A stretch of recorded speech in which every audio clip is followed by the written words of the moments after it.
Hi everyone, welcome back to a new video of Tech Helpline. In today's video, I'm going to show you how you can log into your Airtel's account. Keep watching the video till the end and don't forget to subscribe to our channel by hitting the subscribe button. And press the notification bell icon so that you'll never miss another update from us.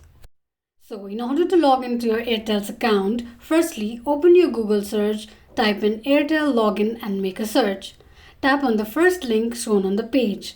It will take you to the login page of Airtel. In order to log into your Airtel's account, tap on sign in using your password. On the next page, type in your phone number and password associated with your Airtel's account. Tap on remember me if you want to stay logged into your Airtel's account and click on login. In case you don't remember your password, click on forgot password. This is how you can log into your Airtel's account quickly and easily just in few steps. If you have any thoughts or queries, let us know in the comment section. Thank you so much for watching.